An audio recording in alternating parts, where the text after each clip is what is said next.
नमस्कार. श्री निर्मल कुमार फडकुले लिखित संत सहवास हे पुस्तक आपण वाचत आहोत. आज आपण पुढच्या प्रकरणाला सुरुवात करतो आहोत. संत सहवास 4. श्रद्धेचं सामर्थ्य आणि सौंदर्य. श्रद्धा आणि भक्ती या भावना जीवनाला सुंदर आकार देऊ शकतात. या भावनांमुळे आत्मप्रत्यय येतो, मनाला सामर्थ्य मिळतं. ज्याची कशावरच श्रद्धा असत नाही अशा अश्रद्ध संशयी माणसाला पराक्रमाची उर्मी येऊ शकत नाही.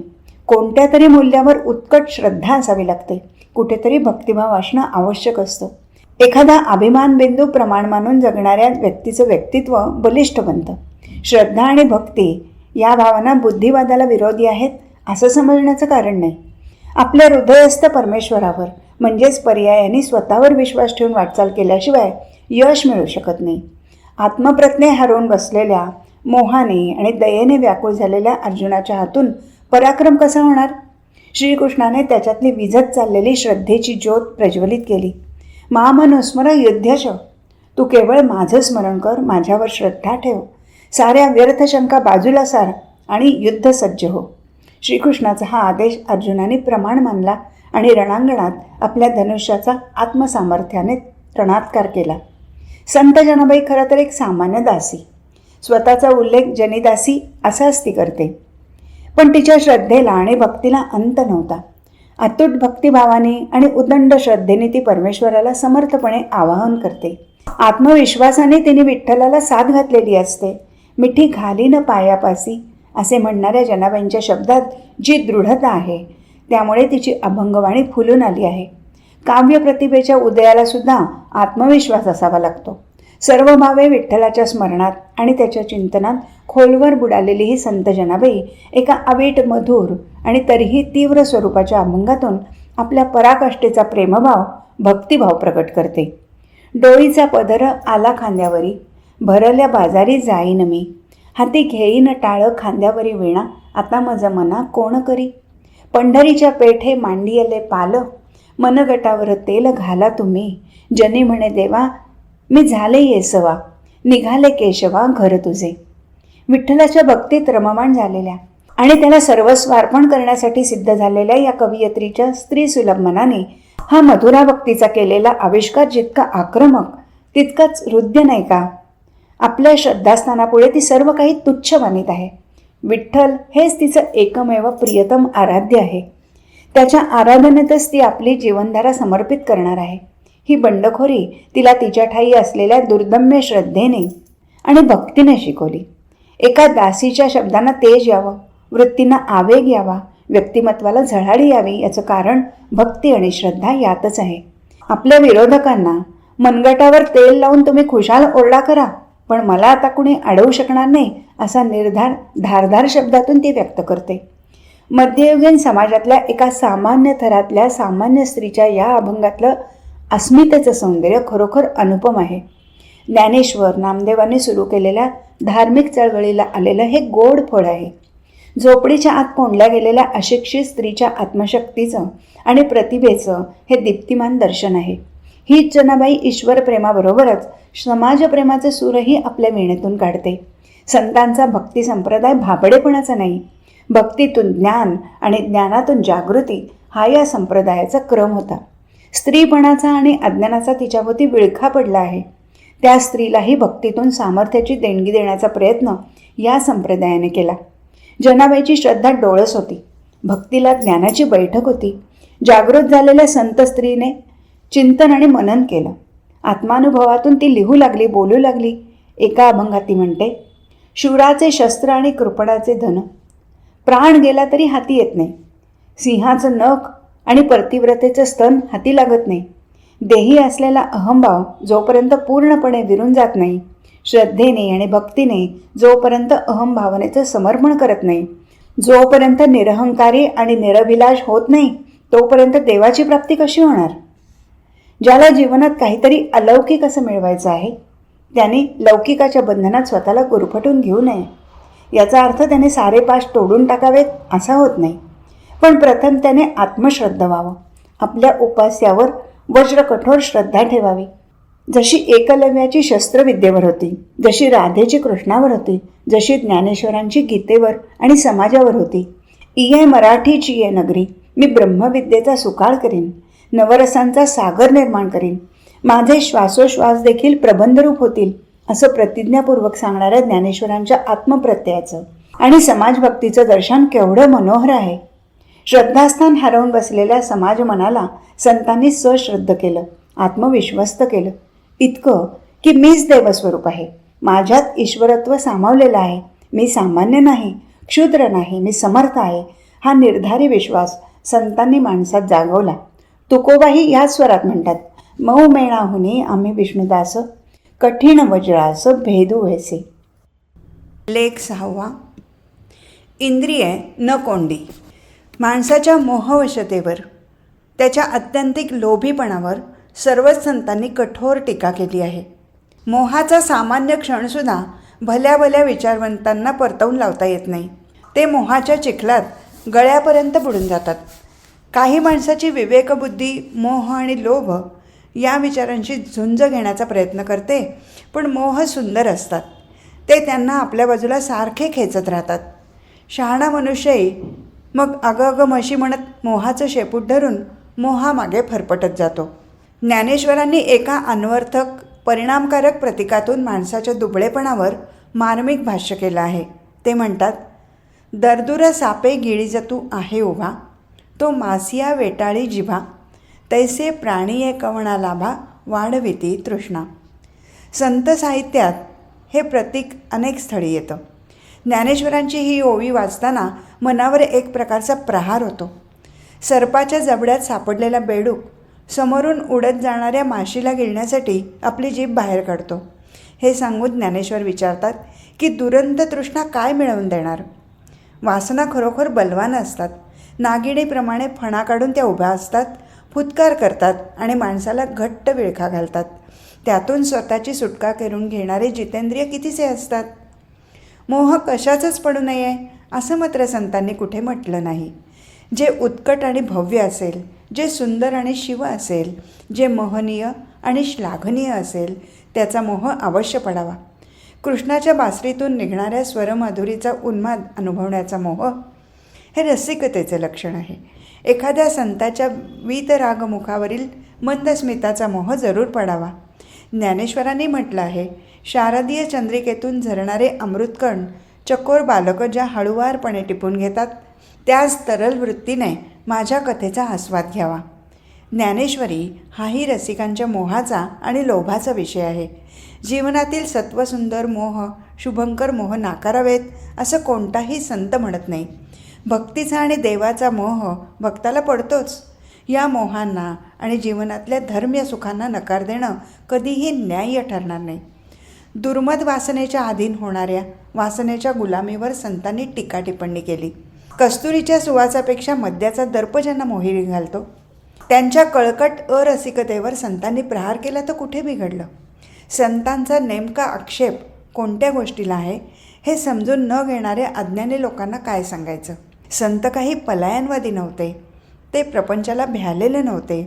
प्रापंचिक सुखाच्या चंचलतेची आणि कित्येक विनाशक मोहांची विदारक जाणीव त्यांनी माणसांना करून दिली. सारे सुख ओंगळ किळसवाणी आहेत असा विचार त्यांनी मांडला नाही. इंद्रिय न कोंडी, भोग न तोडी. इंद्रिय परायणतेवर, भोगलंपटतेवर, आंधळ्या सुखवादावर त्यांची टीका आहे. ती कोणत्याही काळात सर्वस्वी उचित ठरावी. जोपर्यंत नदीचा प्रवाह मर्यादेने वाहत असतो तोपर्यंत प्रश्न येत नाही, पण जेव्हा उन्मत्त होऊन गावात घुसतो तेव्हा त्याची विध्वंसकता लक्षात येते. तुका म्हणे मना पाहिजे अंकुश, नित्य नवा दिस जागृतीचा. कठोपनिषदातल्या एका सर्वप्रसिद्ध श्लोकातला आशय अत्यंत लक्षणीय आहे. शरीररूपी रथात आत्मा हा रथी आरूढ झालेला आहे. बुद्धिरूपी सारथी आहे. मनाचे लगाम त्याने खेचलेले आहेत. विषयांच्या वाटेने इंद्रियरूपी घोडी चालत आहेत. या घोड्यांना योग्य मार्गावरून नेण्याचं कार्य बुद्धी आणि मन यांच्याकडे आहे. घोड्यांना चारा तर दिला पाहिजे, पण चारा खाऊन ती माजू नयेत ही दक्षता मात्र घेतली पाहिजे. या श्लोकात जीवनविषयक तत्त्वज्ञानाचा अर्क जणू कवीने, तत्त्वचिंतकाने ओतला आहे. ज्ञानेश्वर याच भूमिकेतून सांगतात, तुवा शरीरपरा नोहावे, कामना जात सांडावे, मग अवसरोनी भोगावे भोग सकळ. निकोप रसिक वृत्तीने उचित भोगास्वाद घेण्यात काहीच आक्षेपार्ह नाही, पण या सुखाच्या मर्यादेचंही भान ठेवावं लागतं. बेभान झालेलं मन आणि शरीर सुखाचा नीट स्वीकारही करू शकत नाही. सुखांना आणि आस्वादाच्या पद्धतीलाही काही श्रेणी असतात. क्षुद्र आणि शून्य सुखाचा सर्वच सुसंस्कृत लोकांनी निषेध केला आहे. श्वान सुकरा समान, पशुवत जिणे, वाया जेवी लाजीरवाणे, हे एकनाथांचं वचन लक्षात घेतलंच पाहिजे. उच्च आणि उदात्त ध्येयासाठी सारी भौतिक सुख लाथाडण्यातही एक प्रकारचं उत्तुंग सुख माणसाला मिळत असतं. आपल्या सुखभोगाला दुसऱ्याच्या दुःखाची बैठक असेल तर ते सुखच नव्हे. सुखाने मनाशी आणि आत्म्याशी सुसंवाद करावा. देह म्हणजे सुखाचं आगर असं मानणाऱ्या देहवाद्यांना संत एकनाथ म्हणतात, नरदेहा ऐसे गोमटे, शोधिता त्रैलोकी न भेटे, आणि देहा ऐसे वोखटे, अत्यंत खोटे आन नाही. वोखटे म्हणून त्यागावे तरी मोक्ष सुखा नागवावे, गोमटे म्हणून भोगावे तरी अवश्य जावे अधप्पाता. हे भोगवे ना त्यागवे, निज पुरुषार्थ लागवे, भगवन मार्गी लावावे तरीच पावावे परमसुख. संत सहवास 8. ऊठ अर्जुना ऊठ. संत निवृत्तीचे तुणतुणं सारखं वाजवीत बसतात. वैराग्याचे सूर पुन्हा पुन्हा आळवतात. सांसारिक आपत्तींशी कणखरपणाने 2 हात करण्याची निग्रही वृत्ती त्यांच्यापाशी नसते. देवावर सारा भार घालून ते निवांत राहिलेले असतात. ठेविले अनंते तैसेचे राहावे, ही तर त्यांची निष्क्रिय विचारसरणी आहे. भक्ती, निवृत्ती आणि विरक्ती म्हणजे केवळ निष्क्रियता. कोणतंही आव्हान स्वीकारण्याची त्यांना कधी हिंमत झाली नाही. संतत्व असंच असतं का? लोकांतातून उठला आणि एकांतात हरिहरी करत बसला, अशा निरुपयोगी माणसाला संत ही पदवी दिली जाते. या प्रकारची टीका आणि निंदा उदंड झाली. केवळ नकारात्मक दृष्टीने पाहिलं म्हणजे विपरीत असं दिसणारच. स्वच्छ मनाने पाहता आलं पाहिजे.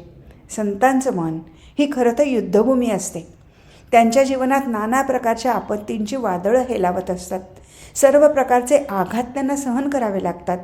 तुका म्हणे तोची संत, सोशीत जगाचे आघात. देवकळा येण्यासाठी पाषाणाला अपूर्व वेदना सहन करावी लागते. देवत्वाची सुंदर उर्मी ज्या दगडात लहरत असते त्याला दुःख वेदनांचा अलौकिक आनंद मिळत असतो. जे दगड केवळ दगड असतात त्यांना आनंदही मिळत नाही आणि दुःखही समजत नाही. या संदर्भात तुकोबांचं वचन प्रसिद्ध आहे. रात्रंदिवस आम्हा युद्धाचा प्रसंग, अंतर्बाह्य जग आणि मन, जीवाही आगोज पडती आघात, येऊन या नित्य नित्य करी. तुका म्हणे तुझ्या नामाची या बळे, अवघियाचे काळे केले तोंड. ज्या संघर्षात संत, प्रतिभावंत, क्रांतिकारक सापडलेले असतात तो संघर्ष पोट भरण्याचा नसतो. खाण्यापिण्याचा क्षुल्लक पातळीवरचा संघर्ष सामान्य मनुष्याच्या वाट्याला येतो. केवळ भाकरी आणि चाकरी हे काही जीवन सर्वस्व नव्हे. जो भाकरीसाठी जगतो तो फक्त जगत असतो. त्याच्या जगण्याला जीवन म्हणता येईल का? संतांच्या जीवनात तो संघर्ष होता.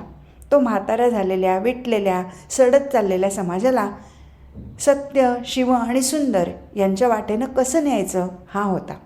संत स्वतःसाठी रडत नव्हते, ते जगासाठी लढत होते. हाती एकतारी घेऊन एका नव्या सुंदर भावसृष्टीचं आणि जगाचं गीत गात होते. ते गाण्यासाठी त्यांना प्रथम स्वतःचंच अंतःकरण स्वच्छ करण्याचा प्रचंड खटाटोप करावा लागला होता. पोटाच्या भुकेसाठी लढणं सोपं असतं, पण हृदयाची भूक भागवण्यासाठी अखंड झगडत राहणं ही दुर्धर तपस्या असते. जिंकावा संसार येणे नावे तरी शूर, येरे कायती बापुडी कीर अहंकाराची घोडी. लेख 9. पण ऐशा नावे देवा धीर जेतो भावे, तुका म्हणे जावे सत्य कीर्तने बरवे. चिंता करीतो विश्वाची, असं उत्तर रामदासाने आपल्या लहानपणीच आईला दिल्याची कथा आहे. विश्वाची चिंता करणारा समर्थ होतो, संत होतो. आपल्या पोटाच्या चिंतेत पार बुडून गेलेल्यांना उच्च मूल्यांसाठी संघर्ष करताच येणार नाही. ज्ञानेश्वरांनी समाजातील कर्मठ, अविवेकी शक्तीविरुद्ध संघर्ष केला. कबीरालाही याच प्रवृत्तीविरुद्ध बंड पुकारावं लागलं. बंका, सोयराबाई, निर्मळाबाई यासारख्या तथाकथित कनिष्ठ स्तरातील संतांचाही झगडा वैयक्तिक पातळीवरचा नव्हता, तो सामाजिक झगडा होता. ज्ञानेश्वरांच्या पुढील ओव्या, त्यांच्या संघर्षशील, अपराजित, आशावादी, नवरचनात्मक पुरुषार्थी प्रवृत्तीच्या द्योतक आहेत. आता कोदंड घेऊनी हाती, आरूढ पाय ये रती, देई आलिंगन वीरवृत्ती समाधाने, जगी कीर्ती ते रूढवी, स्वधर्माचा मानू वाढवी, येया भारा पासवनी सोडवी मेदिनी हे. आता पार्था निशंकू होई, एया संग्रामा चित्त देई, येत हे वाचूनी काही करू नये. हा उपदेश केवळ कुरुक्षेत्रावरील अर्जुनासाठी नाही. कुरुक्षेत्र तर तुमच्या आमच्या मनातच आहे. सत आणि असत यांचा पावलोपावली अटीतटींचा संघर्ष चालू आहे. अशिवाने शिवावर केव्हाच आक्रमण करून त्याची केविलवाणी विटंबना चालवली आहे. देवत्व रसातळाला गेलं आणि मानवत्वाची खांडोळी झाली. हे दृश्य उघड्या डोळ्यांनी निमूटपणे पाहणाऱ्याला संत म्हणता येणार नाही. त्याच्यातली वादळी झुंजार शक्ती अशावेळी ज्वालामुखीला जाग यावी त्याप्रमाणे उचंबळून उठते. संत हा भद्र असतो, पण अशावेळी तो वीरभद्र होतो. टाळ चिपळ्यातून रणवाद्यांचा ध्वनी गरजू लागतो. एकतारीची समशेर होते. ओवी अभंगातून ठिणग्या बाहेर पडू लागतात. ज्ञानेश्वर म्हणतात, पाहात काय उभा राहिलास, धनुष्य हाती घे. रथावर बसून धनुष्याची प्रत्यंच्या कानापर्यंत ओढून बाणांचा वर्षाव कर. तुझ्या बाणांच्या टोकानेच पौरुषत्वाचा आणि न्यायाचा इतिहास लिहिला जाणार आहे. या पृथ्वीने किती काळ अन्यायाचं, दुष्ट प्रवृत्तीचं असह्य दडपण सहन करत राहायचं. या संकटातून तिची मुक्तता करण्याचं आव्हान तुला स्वीकारलंच पाहिजे. निशंक हो, विजय तुझाच होणार, पण या संग्रामात तुला तुझं सर्वस्व ओतलं पाहिजे. रात्रंदिवस हे युद्ध लढलं पाहिजे. उठ अर्जुना उठ, असं खणखणीतपणे सांगणाऱ्या आणि लढायला प्रवृत्त करणाऱ्या बंडखोर संत प्रवृत्तीला, तपस्येला आणि चिंतनशीलतेला, निष्क्रिय आणि नेभळी ठरवणाऱ्याच्या महान क्रियाशीलतेला काय म्हणावं? काही म्हणण्या इतकंही महत्त्व देऊ नये. मुंडन केल्याने संतत्व येत नाही. लेख 10. भगवी वस्त्र परिधान केली, पायी खडावा घातल्या, हातात जपमाळ घेतली आणि दाढी वाढवली की तो संन्यासी आहे असं समजून त्याच्या पायावर माथा टेकण्याची स्पर्धा भाविकात सुरू होते. संन्याशाची ओळख त्याच्या वस्त्र पात्रावरून केली जाते हा चमत्कार आहे. आज्ञा भाविकांना कधीच तोटा नसतो. कोणाच्याही पायावर डोकं ठेवायला त्यांना डोकं लागत नाही. ही परिस्थिती कालही होती, आजही आहे, ती भविष्यकाळातही राहील. कारण धूर्तांची दांभिकता आणि मूर्खांची मूर्खता जोपर्यंत आहे तोपर्यंत अध्यात्माच्या क्षेत्रातही हा प्रकार यावत चंद्र दिवाकरव चालूच राहणार. साधूसुद्धा निरखून पारखून स्वीकारावा लागतो. गुरुचीसुद्धा परीक्षा करावी लागते. अध्यात्माचं क्षेत्र काहीसं गूढ असल्यामुळे तिथे दांभिकतेला रान मोकळं आहे. संसार तापाने पोळलेले, हळवे झालेले जीव मानसिक शांतीसाठी अशा पायघोळ संताकडे धाव घेतात. संत नामदेवांनी सांगितलेला विचार अधिक चिंतनीय आहे. नामदेवाला सुद्धा आपल्या भक्तीत मिसळलेली अहंता प्रथम विसर्जित करावी लागली. साधुत्वाच्या वृक्षावर अहंकाराचं बाणगुळ वाढू नये यासाठी साधूलाही दक्ष राहावं लागतं. नामदेवांच्या दृष्टीला असे काही स्वार्थ साधू दिसले की त्यांच्या तोंडावरचा मुखवटा ओढून काढल्याशिवाय या भगवत भक्ताला राहवलं नाही. संत नामदेव म्हणाले, डोई बोडून केली खोडी, काया वागविली बापुडी, ऐसा नव्हे तो संन्यास, विषय देखोनी उदास. मांजराचे गेले डोळे, उंदीर देखोनी तळमळे, वेशा झाली पाटाशी राणी, तिला आठवे मागील करणे, नामा म्हणे वेश पालटे, परी अंतरीचे ओसपण न तुटे. या अभंगातून नामदेवांनी एक कुरूप सत्य स्पष्ट आणि परिणामकारक शब्दातून सांगितलं आहे. विषय देखोनी उदास. ही वृत्ती सर्वार्थाने मुरल्याशिवाय साधुत्वाची पायरी चढताच येणार नाही. डोळे गेलेल्या मांजराने मी उंदराची हिंसा करत नाही असं म्हणून अहिंसक वृत्तीचं केवळ प्रदर्शन करण्यात काय अर्थ आहे? उंदीर पकडण्याचं सामर्थ्य संपल्यावर साधुत्वाचा टेंभा मिरवणाऱ्या मांजरावर कसा विश्वास ठेवायचा? उंदीर पकडण्याची त्याची आंतरिक तळमळ काही थांबलेली नसते. वेशेने कुणाशी तरी पाठ लावावा पण मागील आठवणींनी व्याकुळ व्हावं, तशी ही अवस्था आहे. साधू होण्यासाठी वेषांतर करण्याची जरूर नाही. वेश काय आणि देश काय ही सारी अपुरी निमित्त आहेत. त्यांचा संतत्वाशी लेशमात्रही संबंध नाही. बाह्य देखाव्यावरून साधू संतांचीच काय पण कुणाचीच परीक्षा होऊ शकत नाही. एका संन्याशाने आपल्या पूर्व वैभवाची कहाणी शिष्यासमोर मोठ्या रसिकतेने सांगितली. आपली अफाट संपत्ती, आपली अत्यंत देखणी पत्नी, शेतीवाडी, उंची वस्त्र आणि प्रावरण, आपला भव्य बंगला, हे सर्व सोडून 10 वर्षापूर्वी आपण कसा संन्यास घेतला याची सुरस कथा त्याने रंगवून सांगितली. 10 वर्षापूर्वीच्या भोगलेल्या सर्व सुखांचे तपशील त्याने आपल्या मनात पूर्णपणे जपून ठेवले होते. देहावरची वस्त्र भगवी होती, पण मनातले विचार आणि भावना रंगीबेरंगी झाल्या. आपण काय सोडलं याच्या आठवणी वर्षानुवर्षे लालायितपणे जपणाऱ्याला संन्यासी म्हणण्यात काय स्वारस्य आहे. भोगाची ज्वाला अजून विझलीच नव्हती. त्याची मानसिकता भोगासक्त गृहस्थाचीच होती. पण शिष्यांचा मेळावा जमवून आपल्या संन्यासाची तो उत्साहाने जाहिरात मात्र करत होता. महात्मा कबीर म्हणतात, साधू ऐसा चाहिए, दुखाई दुखावे नाही, पात फूल छेडे नाही, बैसे बगीचा माही. संत निराभिलाषी, निस्संग, निर्विकार असावा. बागेत बसलेला असला तरी पानफूल तोडण्याची कल्पनाही त्याच्या मनात येऊ नये. एक कनक अरू कामिनी, जगमय दोई फंदा, इनपै जोन बंधावई, ताकामय बंदा. कनक आणि कामिनी ज्याला बांधून ठेवू शकत नाहीत त्याचा मी अंकित आहे, असा विचार महात्मा कबीर मांडतात. या कठीण परीक्षेतून किती साधू खऱ्या अर्थाने उत्तीर्ण होऊ शकतील कुणास ठाऊक. पण याचा अर्थ साधू संन्याशाला कोणतीही आकांक्षा असू नये असा मात्र नाही. साधूच्या आकांक्षा आणि सामान्य माणसाच्या इच्छा, वासना यांच्यात मूलभूत अंतर असतं. साधू संतांना अतिभव्य स्वप्न साथ घालत असतात किंवा ते त्या विशाल स्वप्नांना आमंत्रण देत असतात. नाना प्रकारच्या घाणेरड्या विचारांनी बुजबुजलेल्या जगाला सत्वसुंदर आकार यावा, माणसाचा माणूसपण फुलत जावं यासाठी संत आपापल्या परीने धडपडत असतात. ज्ञानदेव, नामदेव असो किंवा कबीर, तुलसी असो, या प्रकारची स्वप्न त्यांना पडतच असतात. ज्याच्या नेत्रात सुंदर स्वप्न पाहण्याची शक्ती नाही आणि ज्याच्या गात्रात केवळ क्षुद्र वासना वळवळत आहेत, त्याने मुंडन करून घेतलं म्हणून तो काही श्रमण होऊ शकत नाही. मुखात गोड भाषा असली तरी तेवढ्याने संतत्व येत नाही. हृदयात पवित्र भावनेचं गंगाजळ असेल तरच तो संत ठरेल. तुकोबांनी म्हटलं आहे, झाडू संतांचे मार्ग, आडराणी भरले जग, आलो त्याची कारणासी. रंजल्या गांजल्यांना पोटाशी धरून त्यांना मातेची ममता देणारा संत असतो.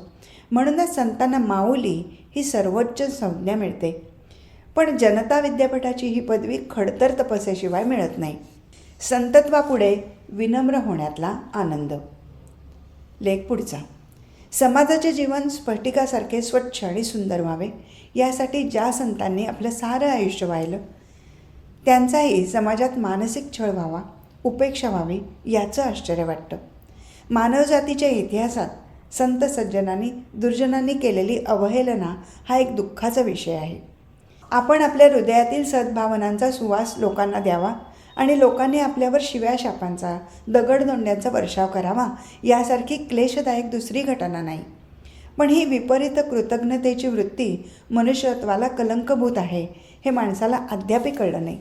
सर्वच संतांना आणि नवरचना करू पाहणाऱ्या क्रांतिकारकांना या अग्निदिव्यातून जावं लागलं. हा सारा विरोध त्यांनी सहिष्णुतेने पचवला. आपल्या अंतःकरणातील प्रेमभावनेने त्यांनी काट्यांचीही फुलं केली. काट्यांची परतफेड फुलांनी करावी हाच संतांचा धर्म असतो. खळांची व्यंकटी सांडो ही त्यांची परमोत्कट महत्त्वाकांक्षा असते.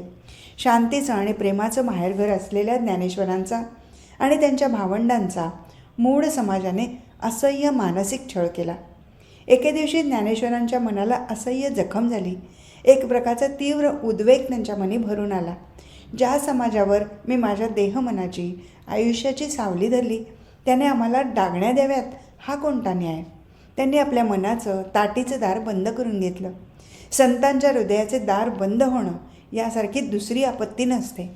संतांच्या श्वासनिश्वासातून जगाला उन्नत विचारांचा प्राणवायू मिळत असतो. मुक्ताईला, ज्ञानेश्वरांच्या लहान बहिणीला ही जाणीव झाली. तिने आपल्या वत्सल मधुर वाणीने ज्ञानाच्या ईश्वराचे मन वळवण्याचा प्रयत्न केला.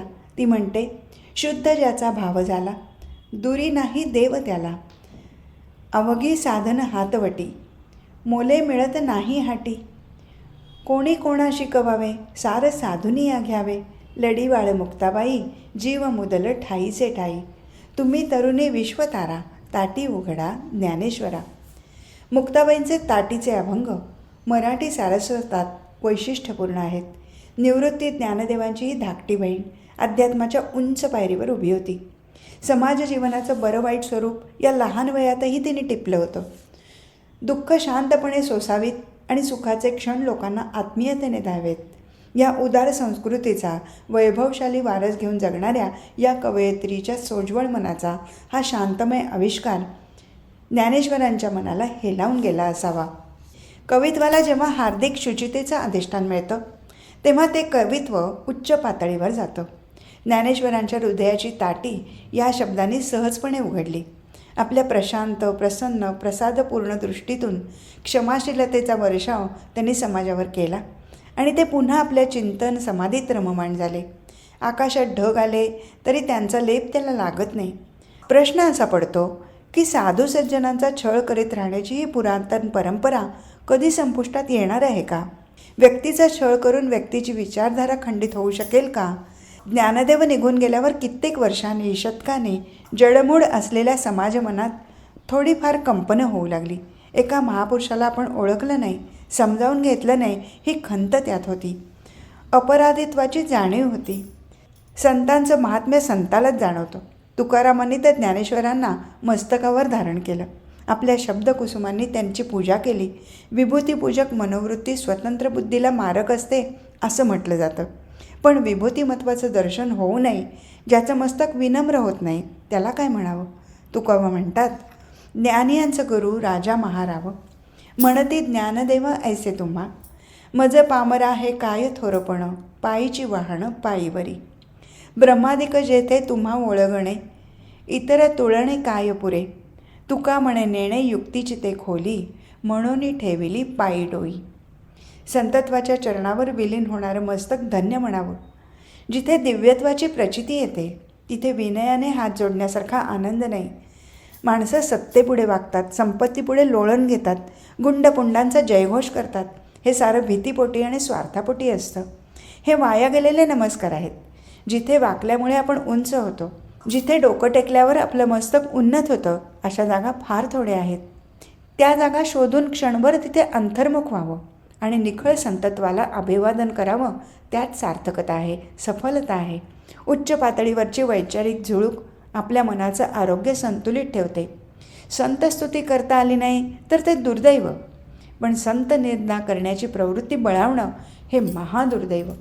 ज्ञानेश्वरांविषयी पराकोटीच्या कृतज्ञतेने जनाबाईने म्हटलं आहे, ज्ञानाचा सागर सखा माझा ज्ञानेश्वर, मरोनिया जावे बा माझ्या पोटा यावे. ऐसी करी माझ्या भावा, सख्या माझ्या ज्ञानदेवा, जावे ओवाळुनी जन्मोजन्मी दासी जनी. आज इथेच थांबू. हरिओम तत्सत.